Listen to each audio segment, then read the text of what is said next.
আলহামদুলিল্লাহ, সমস্ত প্রশংসা যাবতীয় গুণগান মহান আল্লাহ সুবহানাহু ওয়া তাআলার জন্য, যিনি এই দুনিয়াতে আমাদের জন্য সব কিছুকেই যুগল করে দিয়েছেন, জোড়া জোড়া করে দিয়েছেন। রব্বুল আলামিনের কৃতজ্ঞতা এবং শুকরিয়া জানাচ্ছি আলহামদুলিল্লাহ। সালাত এবং সালাম, শান্তি ধারা বর্ষিত হোক আমাদের প্রিয় নবী, বিশ্ব নবী, সর্বশেষ ও সর্বশ্রেষ্ঠ নবী, নবী মুহাম্মদুর রাসূলুল্লাহ সাল্লাল্লাহু আলাইহি ওয়াসাল্লামের প্রতি। সমবেত সম্মানিত মুসল্লিবৃন্দ, আজকের এই পবিত্র খুতবায় আমি আপনাদের সামনে যে বিষয় নিয়ে আলোকপাত করার ইচ্ছা পোষণ করি সেটি হচ্ছে বিপদে আপদে করণীয়। আল্লাহ রাব্বুল আলামিন পবিত্র কোরআনে বলছেন, অমিন কুল্লি শাইইন খালাকনা যাওজাইন। এই পৃথিবীতে যা কিছু আছে সব কিছুকেই আমি যুগল করে সৃষ্টি করেছি, জোড়া জোড়া করে সৃষ্টি করেছি। এটা জীবের ভিতরেও পাবেন, জড়র ভিতরেও পাবেন। যেমন আসমান, জমিন, চন্দ্র, সূর্য, দিবা, নিশি, নারী, পুরুষ, জিন, ইনসান, এইভাবে শান্তি, অশান্তি, হর্ষ, বিষাদ, আনন্দ, নিরানন্দ, সত্য, মিথ্যা, এইভাবে আপনি মনে হয় সবগুলো বিষয়কে এই জোড়া জোড়ার আওতায় আপনি আনতে পারবেন, যেটা আল্লাহ রাব্বুল আলামিন পবিত্র কোরআনে বলছেন, অখালাকনা মিন কুল্লি শাইইন খালাকনা যাওজাইন। আমি সব কিছুকেই যুগল করে সৃষ্টি করেছি। এই পৃথিবীতে আমরা যারা অবস্থান করছি এবং আমাদের পূর্বেও যারা অবস্থান করেছেন, এমন কোনো মানুষকে আপনি পাবেন না যার জীবনে দুঃখ কি জিনিস স্পর্শ করেনি।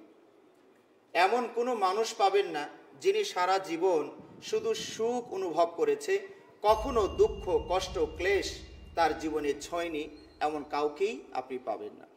সেটা সর্বশ্রেষ্ঠ নবী রাসূল থেকে শুরু করে সর্বনিম্ন মানের মানুষ, ফেরাউনের মতো, নমরুদের মতো এই ইতর শ্রেণী যারা আছেন, এরাও কখনো এক সাইডে ছিল না। কখনো তাদের জীবনে সুখ এসেছে, কখনো হাসি এসেছে, কখনো বা আবার কান্না, দুঃখ, হর্ষ, বিষাদ, এই মিশ্রণেই আমাদের জীবন। তার মানে এই দুনিয়াটা হচ্ছে আপনার পরীক্ষার জায়গা, আর পরীক্ষার হলটা চা বিস্কুট খাওয়ার জায়গা নয়। এটা টেনশনের জায়গা। প্রশ্নের উত্তর সঠিকভাবে দিতে হবে, সুন্দরভাবে দিতে হবে, সময়ের মধ্যে উত্তরগুলো শেষ করতে হবে। এটা হচ্ছে সেই জিনিস। দুনিয়াটা পুরোটাই হচ্ছে একটা হল রুম। সেই হল রুমের ভিতরে আমরা অবস্থান করছি। এখানে মুহুর্মুহু আপনার আমার জীবনে পরীক্ষা আসবে, কারণ দুনিয়াটাই হচ্ছে পরীক্ষাগার। জান্নাত আর এই দুনিয়া, পরকাল এবং দুনিয়া দুটোর সাথে যদি তুলনা করেন, জান্নাতে যে আল্লাহ রাব্বুল আলামিন অফারগুলো দিয়েছেন তার উল্টোটা এখানে অনেকটাই পাওয়া যাবে। আল্লাহ রাব্বুল আলামিন বলছেন, লা খাউফুন আলাইহিম ওয়া লা হুম ইয়াহজানুন। জান্নাতে ভয় নেই, চিন্তা নেই। তাহলে বোঝা গেল কি দুনিয়াতে ভয় আছে এবং চিন্তা আছে। তাই যদি না থাকবে তাহলে আল্লাহ রাব্বুল আলামিন ওই অফারটা দিতে গেলেন কেন? তাহলে মানুষ ওইদিকে আগ্রহটা করবে কেন? সেই জন্যই তো করবে যে দুনিয়াতে অশান্তি আছে, দুঃখ আছে, কষ্ট আছে, না পাওয়ার বেদনা আছে। কিন্তু রাব্বুল আলামিন ওখানে সবগুলো অফার উল্টো করে দিয়েছেন। সেখানে ভয় নাই, এখানে ভয় আছে, কাজে ওখানে যাওয়ার চেষ্টা করো। সেখানে ক্ষুধা নাই, এখানে ক্ষুধা আছে, ওখানে যাওয়ার চেষ্টা করো। এইভাবে এখানে যা চাচ্ছ তা পাবে না, কখনই সম্ভব নয়। সবচেয়ে পরাশক্তিও যা চাচ্ছে তা পাচ্ছে না, কাজে এখানে নয়, ওখানে চাও। ওয়ালাকুম ফিহা মা তাশতাহি আনফুসুকুম। তোমাদের মন যা চাবে ওখানে তা পাবে। তাহলে এই জান্নাতের অফার থেকেই বোঝা যায় যে দুনিয়াতে আমরা সবসময় সুখের সাগরে হাবুডুবু খাবো, বিষয়টি এরকম নয়। আমাদের জীবনে দুঃখ, কষ্ট সব কিছু মিলেই আমাদের জীবন। এটা আল্লাহ রাব্বুল আলামিন পবিত্র কোরআনে বারবার কথাগুলো উল্লেখ করেছেন। সূরাতুল মুলকের 2 নম্বর আয়াতটি খেয়াল করুন। আল্লাহ রাব্বুল আলামিন বলছেন, আল্লাযী খালাকাল মাউতা ওয়াল হায়াতা লিয়াবলুয়াকুম আইয়ুকুম আহসানু আমালা। তিনি সেই সত্তা যিনি জীবন এবং মরণকে সৃষ্টি করেছেন। কেন? লিয়াবলুয়াকুম, তোমাদেরকে পরীক্ষা করার জন্য এটা করেছেন, যাতে করে এই জীবন এবং মরণকে স্মরণ করে যে আমি এখন বেঁচে আছি, আবার কিছুদিন পরে চলে যাব। কোথায় ছিলাম, কেন আসলাম, কেন চলে যাব, কোথায় যাব, এগুলো যেন হিসাব নিকাশ করে আমি আমার জীবনকে সাজাতে পারি।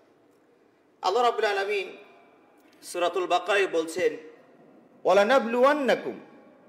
এখানে শব্দগুলোকে কয়েকভাবে শক্তিশালী করে বর্ণনা করা হয়েছে। আমরা যেমন অবশ্যই শব্দগুলো যোগ করি, নিশ্চিত আমি করব, আল্লাহ রাব্বুল আলামিন এখানে দুইটা শব্দ একত্রিত করেছেন, লা ওয়া লা, লানাবলুওয়ান্নাকুম, আমি অবশ্যই তোমাদেরকে পরীক্ষা করব। এটা আল্লাহর ওয়াদা। লাম দিয়ে শক্তিশালী করেছেন, শেষে নুন তাকিদ আরবিতে বলা হয় ওয়ালানাবলুওয়ান্নাকুম, ডবল নুন নিয়ে এসেছেন। এই দুটো শব্দ দিয়ে আল্লাহ রাব্বুল আলামিন পরীক্ষাকে একদম সুনিশ্চিত করেছেন, এটা হবেই হবে। পরীক্ষার প্রশ্নপত্র হচ্ছে মাত্র 3টি প্রশ্ন, 3 নম্বরে ক খ গ দিয়ে আরো 3টি প্রশ্ন ঢুকানো আছে। আল্লাহ রাব্বুল আলামিন বলছেন ওয়ালানাবলুওয়ান্নাকুম বিশাইইম মিনাল খাউফ। আলহামদুলিল্লাহ, আল্লাহ রাব্বুল আলামিন এখানে বলেননি পুরোটাই ভয় দিব, বরং বলেছেন ভয়ের কিছু অংশ দিব। পুরো ভয় দিবেন না, আল্লাহ কিছু অংশ দিবেন। ওয়ালানাবলুওয়ান্নাকুম বিশাইইম মিনাল খাউফ, কিছুটা ভয় দিব দুনিয়াতে। ওয়াল জু', কিছুটা ক্ষুধা দিব। 1 নম্বর প্রশ্ন। 2 নম্বর প্রশ্ন। 3 নম্বর হচ্ছে ওয়ানাকসুন, কিছুর স্বল্পতা থাকবে, কিছু ক্ষতি থাকবে। সেই ক্ষতির ভিতরে ক খ গ আছে। ওয়ানাকসিম মিনাল আমওয়াল, সম্পদের ঘাটতি থাকবে, অর্থের সংকট দিয়ে আল্লাহ পরীক্ষা করবেন, এটা একটা প্রশ্নপত্র। ওয়াল আমওয়াল ওয়াল আনফুস, আত্মার ঘাটতি থাকবে, প্রিয়জন চলে যাবে। ওয়াসামারাত, এবং ফল ফলাদি, এগুলোরও আল্লাহ রাব্বুল আলামিন কম করে দিবেন, যে পরিমাণ প্রয়োজন আপনার আল্লাহ সেই পরিমাণ দিবেন না। এই 5টি প্রশ্নের অ্যান্সার যদি আপনি যথাযথভাবে করতে পারেন, তাহলে উপর থেকে সার্টিফিকেট এসে যায় অবাশশিরিস সাবিরিন। এই 5টি প্রশ্নের উত্তর অ্যান্সার যারা সঠিকভাবে দিতে পারলো তারাই হচ্ছে ধৈর্যশীল। আপনি তাদেরকে সার্টিফিকেট এসে গেল, আপনি ধৈর্যশীল, আলহামদুলিল্লাহ। তো অবাশশিরিস সাবিরিন, এই পরীক্ষায় উত্তীর্ণ ধৈর্য ধারণকারীদেরকে আপনি শুভ সংবাদ দিয়ে দিন। আল্লাযীনা ইযা আসাবাতহুম মুসিবা, এই বিপদ আপদে আমাদের করণীয় কি? আল্লাহ রাব্বুল আলামিন এখানে একটি আয়াতে উত্তরটা দিয়ে দিচ্ছেন। আল্লাযীনা ইযা আসাবাতহুম মুসিবা, যে কোনো ধরনের বিপদে আপদে যারা বলবে ইন্না লিল্লাহি, আমরা আল্লাহর জন্য। রাব্বুল আলামিন আমাদেরকে সৃষ্টি করেছেন, সুতরাং আমাদের মালিকও তিনি, সবকিছু তিনি সৃষ্টি করেছেন, সবকিছু তাঁরই। তাই বিপদে আমরা বলবো ইন্না লিল্লাহি, নিঃসন্দেহে আমরা আল্লাহর জন্য। ওয়া ইন্না, এবং নিঃসন্দেহে ইলাইহি রাজিউন, আমরা সেখানেই তার কাছেই ফিরে যাব। আল্লাহ রাব্বুল আলামিন এরপরে আবার পুরস্কার ঘোষণা করছেন, উলাইকা আলাইহিম সালাওয়াতুম মির রাব্বিহিম ওয়া রাহমা ওয়া উলাইকা হুমুল মুহতাদুন। 3টি ফলাফল, রেজাল্ট আপনার জন্য অপেক্ষা করছে। উলাইকা আলাইহিম সালাওয়াত, আল্লাহর পক্ষ থেকে বিশেষ রহম আপনি প্রাপ্ত হবেন, সুবহানাল্লাহ। ওয়া রাহমা, এবং কমন যে দয়াময় সেটাও আপনি পাবেন। ওয়া উলাইকা হুমুল মুহতাদুন, এবং এরাই হচ্ছে সঠিক পথের পথিক, আপনি হেদায়াত আল্লাহর পক্ষ থেকে পেয়ে গেলেন। সুবহানাল্লাহি বিহামদিহি সুবহানাল্লাহিল আযীম। সুতরাং সম্মানিত ভাইয়েরা, এই পৃথিবীতে দুঃখ কষ্ট বালা মুসিবত সর্বদিক থেকে, বিশেষ করে আমরা যারা মুমিন হব তাদেরকে ঘিরে রেখেছে। আল্লাহ নবী সাল্লাল্লাহু আলাইহি ওয়াসাল্লাম হাদিসে বলেছেন, আশাদ্দুন নাসি বালাআন আল আম্বিয়া সুম্মাল আমসাল সুম্মাল আমসাল। এই পৃথিবীতে সবচেয়ে বেশি বিপদগ্রস্ত হন নবী রাসূলগণ, এরপরে যারা আছেন তারপরে যারা আছেন, মাত্রাটা কমে আসে। আপনার ঈমানের পাওয়ার যে পরিমাণ, পরীক্ষার প্রশ্নটা হবে ওই পরিমাণ, এটা তো স্বাভাবিক কথা। আমরা যারা এই পর্যন্ত ধরুন অনার্স মাস্টার্স, অনেকে বিসিএস ক্যাডার যারা করেছেন, জীবনে এইটুকু জীবনে কতগুলো পরীক্ষায় আপনি অংশগ্রহণ করেছেন? ওই প্রাইমারি সেকশনের প্রশ্ন আর মাধ্যমিক ওখানকার প্রশ্ন, উচ্চ মাধ্যমিকের প্রশ্ন, এরপরে উপর লেভেলের প্রশ্ন, একই সব এক হয়? যখন আপনি শুরুতে প্লে নার্সারিতে প্রশ্ন পরীক্ষা দিয়েছেন, তখন বলেছে সরল রেখাটা সোজা করে একটু টান দাও, শুধু দেখে টান দিবেন। এই টান দিতে গিয়ে আঁকা বাঁকা কোন দিকে হয়ে গেছে। প্রশ্নে শুধু শুধু একটা টান দাও, এই টানের সাথে এই টানটা মিলাও, সহজ প্রশ্ন, কারণ এই বাচ্চা মানুষ, এর ইমান যেটুকু ওই ওয়েট দেওয়া লাগবে ওইটুকু। ব লিখেছেন, র একে রয়ে পরিণত করো, কি করবে? একটা ফোঁটা দিবে, এইটাই ওর অবস্থা খারাপ হয়ে যাচ্ছে। হ্যাঁ, তাহলে এর ধারণ ক্ষমতা যেমন, তাকে ওই পরিমাণ লোড দিবে। তো সুতরাং উপরে যখন যাবেন, বিসিএস ক্যাডারে যারা পরীক্ষা যাবার অংশগ্রহণ করবেন, তাদের প্রশ্নপত্র তারা সারা দিন পড়াশোনা করে, মানে সারাটা দিন রাত ঘুমকে বিদায় করে দিয়ে খাওয়া দাওয়া সব কিছুকে স্বনিয়ন্ত্রিত করে পড়ছে আর পড়ছে। কারণ সিলেবাস, কোনো সিলেবাস নাই। আকাশ বাতাস আগুন পানি থেকে শুরু করে যে কোনো এক জায়গা থেকে প্রশ্ন আসতে পারে। কারণ প্রতিদান যেহেতু বড়, বিসিএস ক্যাডার যারা হবেন, পাশ করলেই সরকারি চাকরি, একটাও মিস হবে না। কারণ পাশ তো ওই কটাই করাবে যে কটা পোস্ট খালি আছে। তাহলে এই পরীক্ষায় উত্তীর্ণ হওয়াটা অনেক কঠিন একটা ব্যাপার। পুরস্কার যেমন, খেলাটা ওই রকম কঠিন হবে। তো নবী রাসূলগণ সবচেয়ে কঠিন পরীক্ষা দিয়েছেন এই দুনিয়াতে, কারণ তাদের প্রতিদানটা অত বড়ই অপেক্ষা করছে।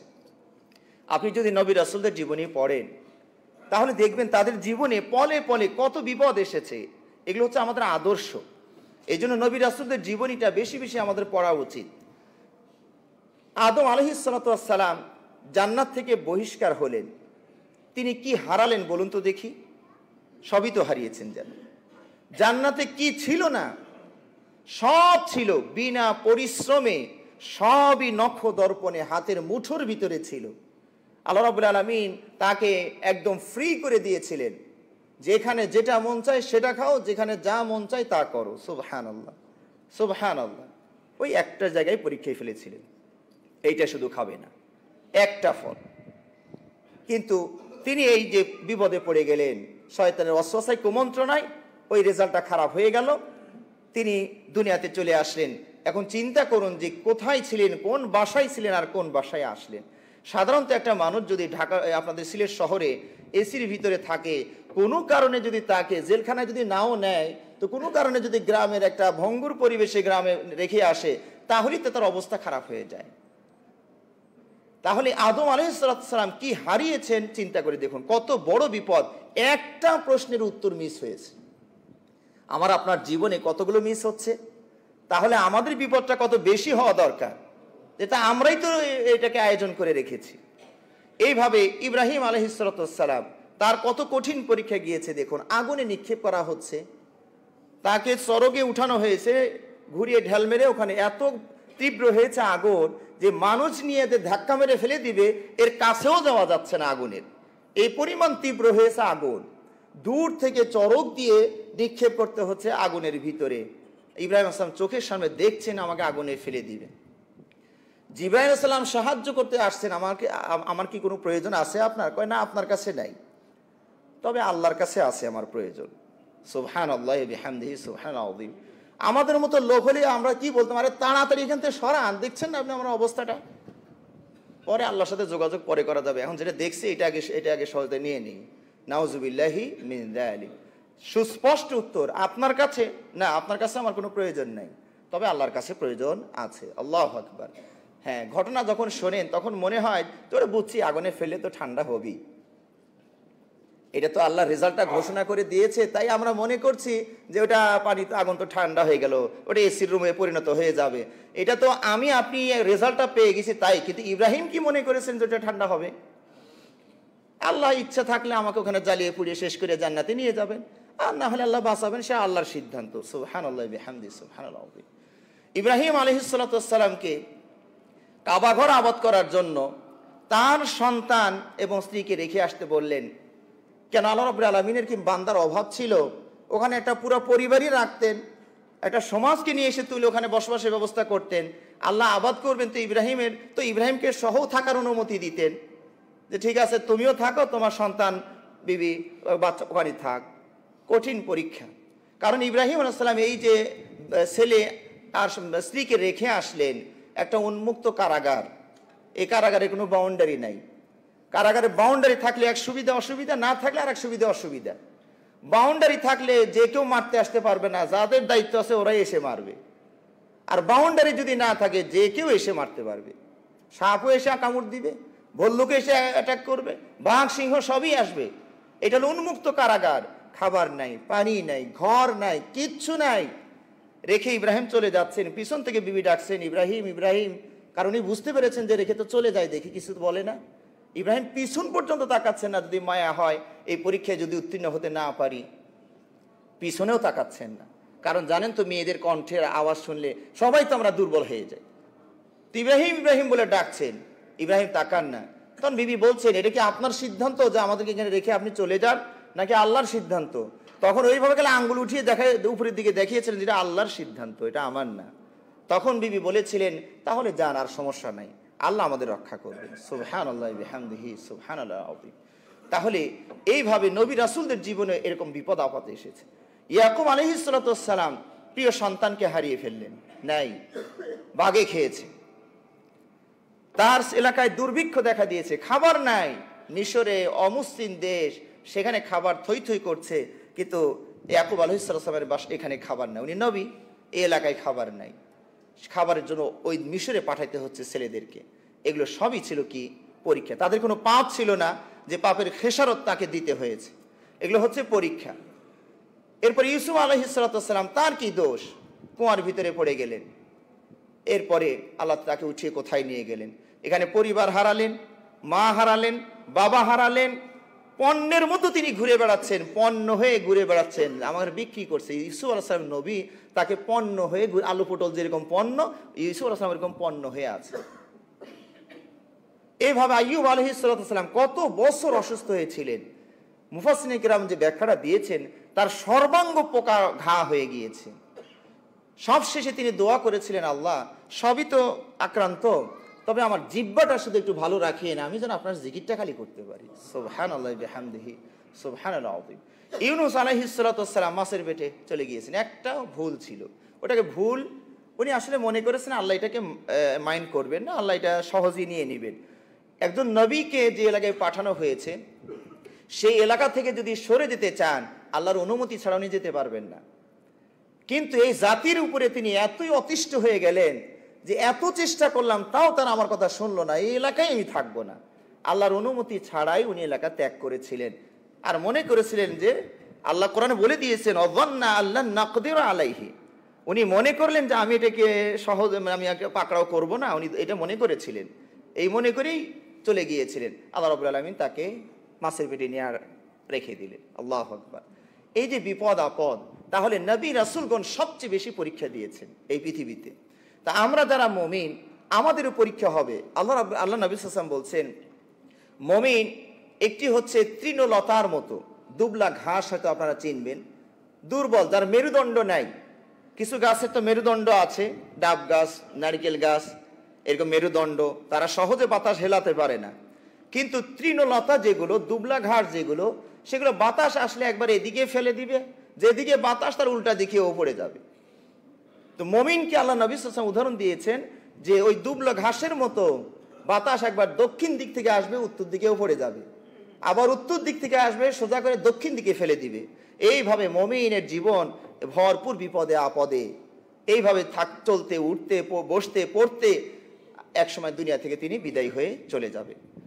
আর মুনাফিক যারা, তারা হচ্ছে বট গাছের মতো, দেখবেন ওরা খুব সুন্দরভাবে চলছে, এত পাপ করছে, গান বাজনা, নারী বাড়ি গাড়ি এগুলো নিয়ে সব মত্ত আছে, তাও ওরা ভালো আছে। আল্লাহ নবী সাল্লাল্লাহু আলাইহি ওয়াসাল্লাম বলছেন, ওরা হলো মুনাফিক বট গাছের মতো, বাতাস ওদেরকে নাড়াইতে পারে না, ছোটখাটো বিপদ ওদেরকে হেলাতে পারে না, কিন্তু যেদিন আল্লাহ ফেলে দিবেন গোড়া সহ উঠিয়ে ফেলবেন, উপড়িয়ে ফেলবেন। আল্লাহ নবী সাল্লাল্লাহু আলাইহি ওয়াসাল্লাম বলছেন যে মমিনদের জন্য, একটা মমিন 99টা কমপক্ষে বিপদের মাঝে আছে। একটা মিস করলে আরেকটা আসবে, একটা মিস করবেন আরেকটা আসবে। সব শেষে কোনো বিপদ যদি নাও আসে, কমপক্ষে বার্ধক্য তাকে পেয়ে বসবে। সব শেষে এভাবে সে মৃত্যু কবলে ঢলে পড়বে।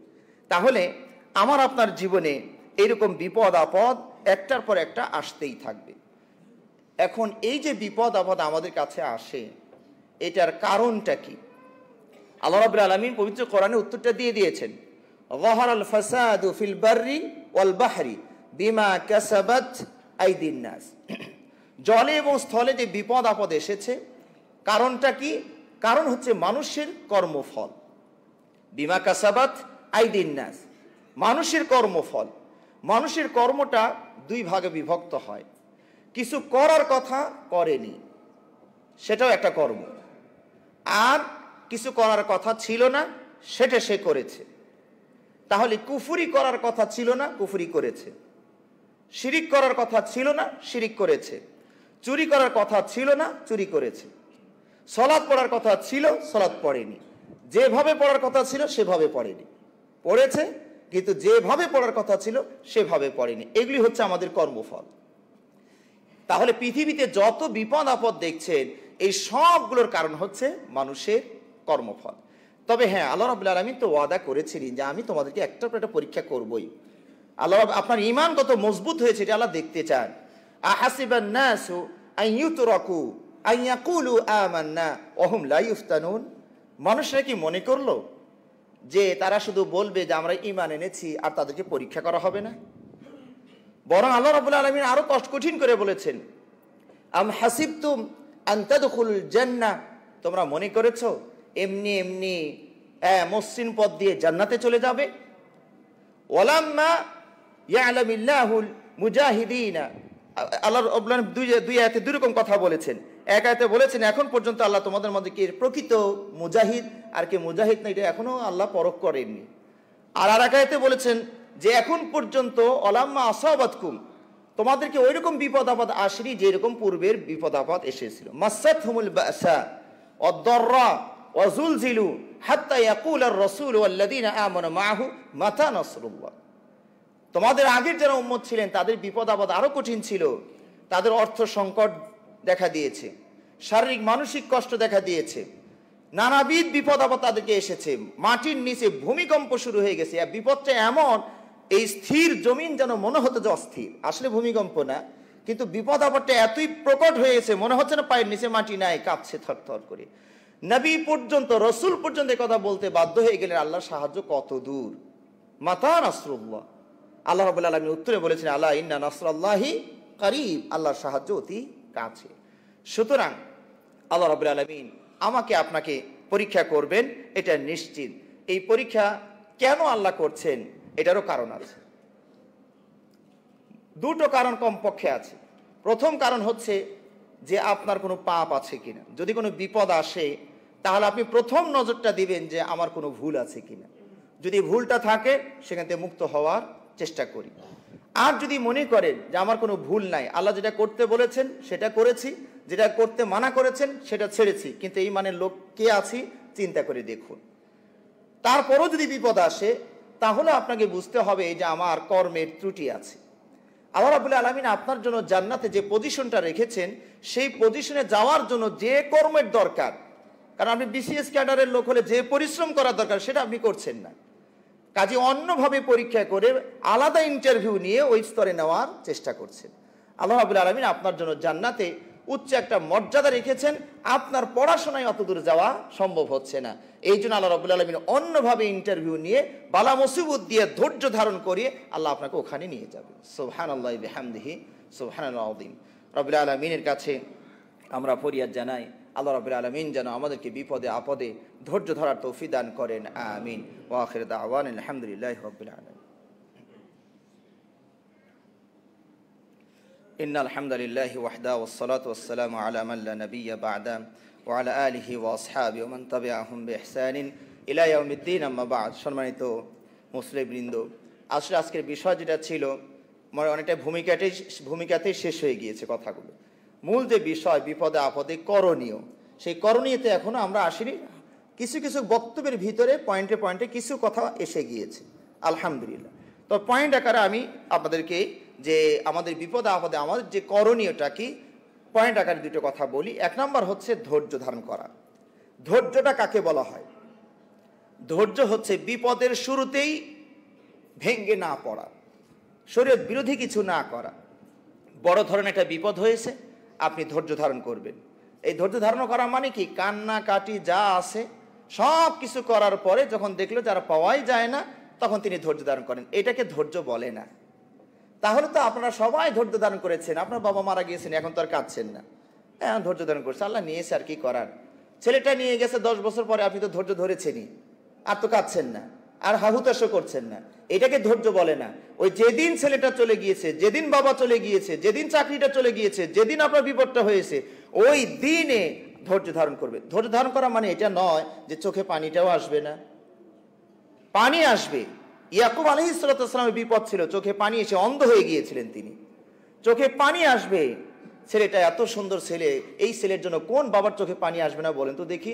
পৃথিবীর অর্ধেক সৌন্দর্য যে ছেলেটার গায়ে, সেই ছেলেটা ওই বাবা হারাইছেন। তার কি পরিমাণ কষ্ট! তিনি কেঁদেছেন, চোখটা অন্ধ হয়ে গিয়েছে কাঁদতে কাঁদতে, কিন্তু আওয়াজ ছিল না। আল্লাহর প্রতি তার অসন্তুষ্টি ছিল না। হয়তোবা কোনো একটা পরীক্ষার কারণে আল্লাহ আমাকে এটা করছেন। কত কঠিন ছিল দেখুন। ইয়াকুব আলাইহিস সালামকে যদি আল্লাহ শুধু বলতেন, ইয়াকুব তুমি কেঁদো না, তোমার ছেলে ভালো আছে, আমি ভালো জায়গায় রেখেছি, ও বেঁচে আছে, এইটুক বললেও তো ভালো আছে। তাও যদি আল্লাহ না বলতো ও বেঁচে আছে, নিরাপদে আছে, তাহলে তো ওই বেচারার কাঁদে না। কিন্তু রব্বুল আলামিন এই সংবাদটা ইয়াকুব আলাইহিস সালামকে দিচ্ছে না। কারণ কি? তার চোখের পানি আল্লাহকে ভালো লাগে, ও পড়তে থাক, সমস্যা কি? তাহলে ধৈর্য ধারণ করতে হবে। ধৈর্য, এটার প্রতিদান প্রতিফল বিশাল। ওই যে আল্লাহ বলছেন, প্রথমে শুভ সংবাদ দিয়েছে, অবাশশিরিস সাবিরিন, ধৈর্যশীলদের আল্লাহ শুভ সংবাদ দিন। এরপরে ধৈর্যশীলদের সাথে আল্লাহ আছেন, ইন্নাল্লাহা মাআস সাবিরিন, ধৈর্যশীলদেরকে আল্লাহ পছন্দ করেন, আল্লাহু ইউহিব্বুস সাবিরিন। এরপরে ধৈর্যশীলদের জন্য আল্লাহ পুরাপুরি প্রতিদান দিবেন। এই যে দুনিয়াতে যখন আপনি বালা মুসিবতে উত্তীর্ণ হয়ে পরকালে যাবেন, এর প্রতিদান যদি আল্লাহ আপনাকে দুনিয়াতে দিয়ে না থাকেন, পরকালে মরণের পরে পুরাপুরি প্রতিদান আল্লাহ আপনাকে দিবেন।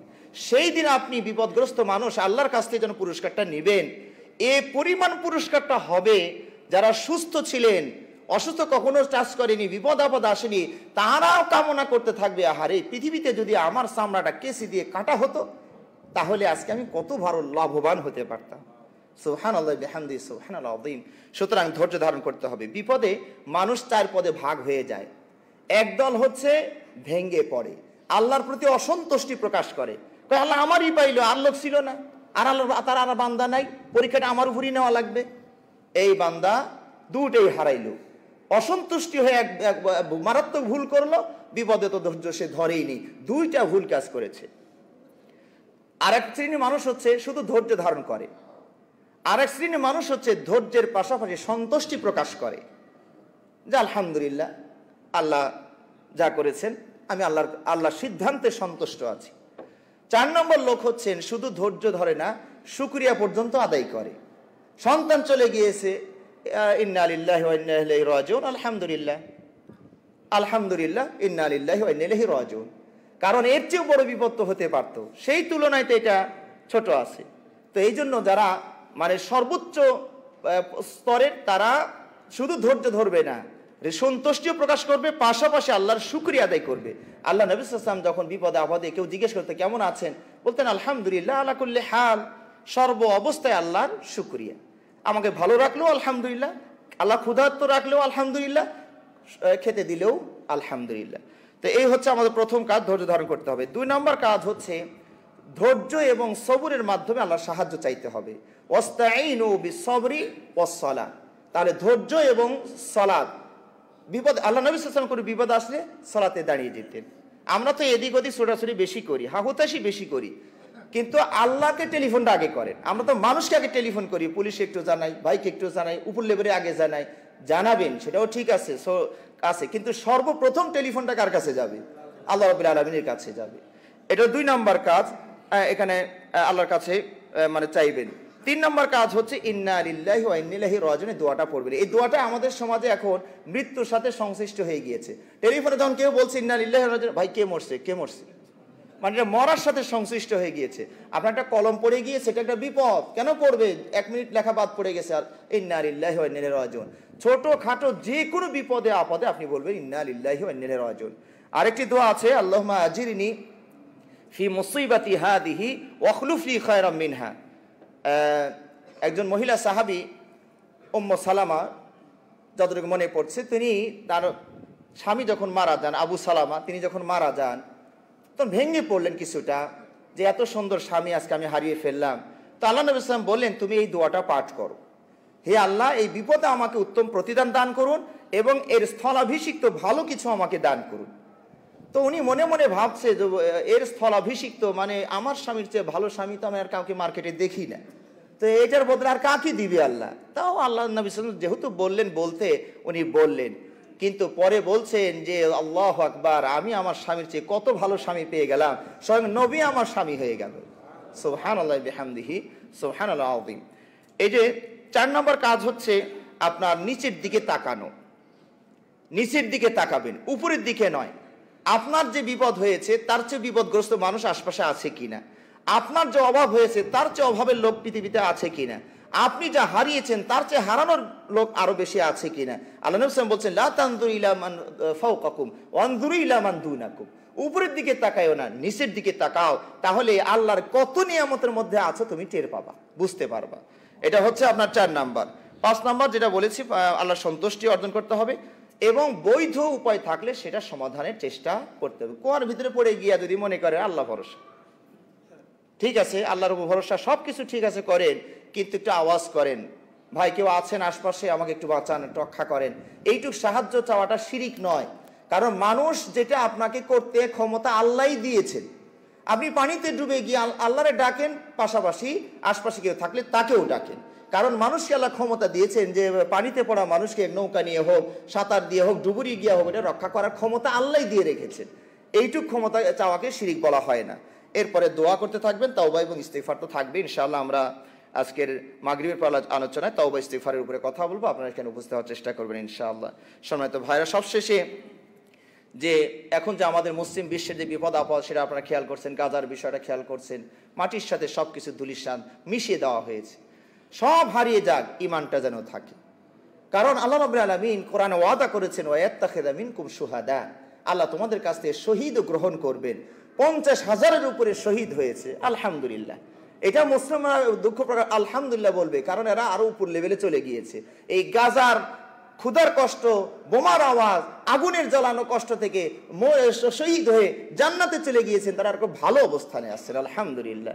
সুতরাং মুসলিমরা মরলেও শহীদ, প্রতিদান উত্তম, বাঁচলেও তারা গাজী হিসাবে থাকবেন। তো সুতরাং তাদের জন্য আমরা দোয়া করি, আল্লাহ রাব্বুল আলামিন যেন তাদের এই বিপদ দূর করে দেন, তাদেরকে সত্যিকারের ধৈর্য ধারণ করার তৌফিক দান করেন। পাশাপাশি আমাদের দেশেও কিছু ঘটনা ঘটছে, ভারতের ঘটনা দেখছেন, মসজিদ ভেঙে দিয়েছে ভারতের। ওদেশে অমুসলিমরা মসজিদ ভাঙ্গে, আমার দেশের কিছু মুসলিম নামধারী তারাও কিছু মসজিদ ভাঙ্গে। সহি আকিদার মসজিদ দেখলে, এই যে কয়েকদিন আগে বিবাড়িয়ায় ভেঙেছে, আপনারা এক সময় এরকম একটা অবস্থায় ছিল, আল্লাহ হয়তো আপনাদেরকে রক্ষা করেছেন, আলহামদুলিল্লাহ। আশপাশে ভাইদের উপরে এরকম বিপদ এসে যারা এগুলো করছেন, আল্লাহ তাদেরকে হেদায়েত দান করুন, আল্লাহ তাদেরকে বোঝার তৌফিক দান করুন। মসজিদ কি কারো সংসার কেড়ে নিয়েছে? মসজিদ কি কারো জমি কেড়ে নিয়েছে? আল্লাহর ঘর, সেখানে আল্লাহর ইবাদত বন্দেগী হবে। এই ওলামাগণ, এই সমাজের ওলামাগণ মন্দির তো ভাঙলো না, এই ওলামাগণ তো যাত্রার প্যান্ডেল ভাঙলো না, এই ওলামাগণ তো জুয়ার আসর ভাঙলো না, কিন্তু এখানে সহি আকীদার হবে। ওই যে মার্কেট নষ্ট হয়ে যায়, বাজার নষ্ট হয়ে যায়, ব্যবসা নষ্ট হয়ে যাবে, এই জন্য তারা এই মসজিদগুলো সহ্য করতে পারছেন। আল্লাহ তাদেরকে হেদায়েত দান করুন। যে ভাইরা ক্ষতিগ্রস্ত হয়েছেন, আল্লাহ তাদেরকে ক্ষতিপূরণের ব্যবস্থা করে দিন। আমি তো মনে করি বিপদে আসলেই ওই ইন্না মাল উসরি ইসরা, ইন্না মাল উসরি ইসরা, আল্লাহ যেটা ওয়াদা করেছেন, বিপদে দরজা খুলে যায়। এই যে তাকওয়া মসজিদে যখন আপনারা আক্রান্ত ছিলেন, আমি তো জানতাম না যে সিলেটে কোনো তাকওয়া মসজিদে ঝামেলা আছে। এই ঝামেলা হওয়ার কারণেই তো এটা প্রচারটা বেশি হয়েছে। সারা বিশ্বে এখন তাকওয়া মসজিদ, সিলেটের তাকওয়া মসজিদকে চেনে। আমার মনে হয় বিপদটা না হলে এত প্রসার আপনাদের হতো না। আল্লাহ এটাকে সারা বিশ্বে তুলে ধরেছেন, আলহামদুলিল্লাহ। ঠিক যে কোনো জায়গায়, ভোলার মসজিদ টিন সেট ছিল, ওরা আগুন দিয়ে পুড়িয়ে দিয়েছে, এখন 3 তলা বিল্ডিং হয়েছে। তো সুতরাং ভেঙে পড়ার তো সুযোগ নাই। এই যে ভেঙে ফেলেছে, ভাইরা দেখবেন ইমান তাজা হয়, বিপদ আসলে ইমান তাজা হয়, মজবুত হয়। যারা জন্মগত আহলে হাদিস, ওদের পরিবেশ দেখলে আপনাদেরই লজ্জা লাগবে, আর আপনাদের পরিবেশ দেখলে কত ভালো লাগে। আপনারা যুদ্ধের পরে, ত্যাগের পরে এটাকে অর্জন করতে পেরেছেন, জন্মগত পান নাই। হ্যাঁ, তো আপনাদের ইমান আর ওনাদের ইমানের মধ্যে তারতম্য আছে। তো সুতরাং ভেঙে পড়া যাবে না। শোনো তো ভাইয়েরা, এখানে আপনাদের তাহিরপুরে একটা মসজিদ মানে নির্মাণ করতে গিয়েছেন, সেখানেও বাধাগ্রস্ত হয়েছেন, সমস্যা নাই। আমাদের আকরামুজ্জামান সাহেব একবার বলছিলেন, কুমিল্লা একটা মাহফিলে গেলাম ওয়াজ করতে, এই মাস্তান মোস্তান নিয়ে এসে আলেম ওলামারা আমাদেরকে মাহফিল করতে বাধা দিয়ে দিল। পরের বছরে বলছেন, পরের বছরে 14টা মাহফিল হয়েছে একটা বাধা পড়ার কারণে। কারণ এগুলো স্রোত, এগুলো ফারাক্কা দিয়ে আটকানো যায় না। ফারাক্কা দিয়ে এখান দিয়ে আটকাবেন, পানি স্ফীত হয়ে উপর দিয়ে যাবে, ডাইন দিয়ে যাবে, বাম দিয়ে যাবে, আরো অনেকগুলো রাস্তা বেরিয়ে যাবে। একটা বাধাগ্রস্ত হয়েছেন, আরো 10টা রাস্তা খুলে যাবে ইনশাআল্লাহ। কারণ ওই সময় যারা বাধা দিয়েছেন তাদের মনে প্রশ্ন জাগলো যে আমাদের আলেম ওলামা, এই আলেম ওলামাকে বক্তব্য দিতে মানা করলো কেন? এই আলেমরা তো আমাদের যাত্রা প্যান্ডেল ভাঙ্গানোর জন্য উদ্বুদ্ধ করে না, সিনেমা ভাঙ্গার জন্য উদ্বুদ্ধ করে না। তো এক আলেম আসছিল, ওনারা বলে এনারা একটু বলবে, এই বলতেই দিল না, এখানে আসেটা কি এটা দেখতে চাইছে তারা। ওই যারা বাধা দিয়েছিল তোমার পরবর্তী 14টা মাহফিল তাদের নিয়ন্ত্রণে, নিরাপত্তা দিয়ে তারাই আবার আয়োজন করেছিলেন। সুবহানাল্লাহি বিহামদিহি সুবহানাল্লাহ আযীম। সুতরাং ভাইরা, ওই মক্কা থেকে চলে গিয়েছিলেন নবী সাল্লাল্লাহু আলাইহি ওয়াসাল্লাম, আবার মক্কা আল্লাহ ফিরিয়ে দিয়েছেন। তো সুতরাং নিরাশ হওয়ার কিছু নাই, ধৈর্য ধারণ করি, তবে তাওয়াক্কুলটা যেন আল্লাহর উপরে থাকে। প্রশাসনের সহযোগিতা নেবেন আল্লাহর পরে, শুরুটাই যেন আমরা পুরোটাই যেন প্রশাসনের উপরে নির্ভরতা না করি। কারণ প্রশাসন প্রধানমন্ত্রীকে নিরাপত্তা দিতে পারে নাই, এখন পাসপোর্টের নাম চেঞ্জ করে আর এক জায়গায় চিকিৎসাই করতে যেতে হয়, তাহলে সেখানে আপনার আমার নিরাপত্তা কি করে দিবে? কারো কোনো নিরাপত্তা নাই। যে পুলিশকে আপনারা নিরাপদ মনে করছেন, তাকেই তো ওই যে আগস্টে তাকে নিরাপত্তা কে দিয়েছে? সুতরাং ভরসা আল্লাহর উপরে, এরপরে বৈধ যত সুযোগ আছে সেটা নেওয়ার চেষ্টা করবেন। আল্লাহ আমাদেরকে তৌফিক দান করুন, আমিন। আল্লাহুম্মা সাল্লি আলা মুহাম্মাদ ওয়া আলা আলি মুহাম্মাদ কামা সাল্লাইতা আলা ইব্রাহিম ওয়া আলা আলি ইব্রাহিম ইন্নাকা হামিদুম মাজিদ। আল্লাহুম্মা বারিক আলা মুহাম্মাদ وعلى آل محمد كما باركت على إبراهيم وعلى آل إبراهيم إنك حميد مجيد. اللهم أعز الإسلام والمسلمين، اللهم أعز الإسلام والمسلمين، واخذل الكفرة الفجرة اليهود والمشركين، اللهم دمر ديارهم وشتت شملهم ومزق جماعهم، اللهم نجي المسلمين في فلسطين، اللهم نجي المسلمين في فلسطين، اللهم أرسل عليهم طيرا أبابيل، اللهم أرسل عليهم طيرا أبابيل، اللهم أغرقهم كما أغرقت فرعون، اللهم أغرقهم كما أغرقت فرعون. سبحان ربك رب العزة عما يصفون وسلام على المرسلين والحمد لله رب العالمين.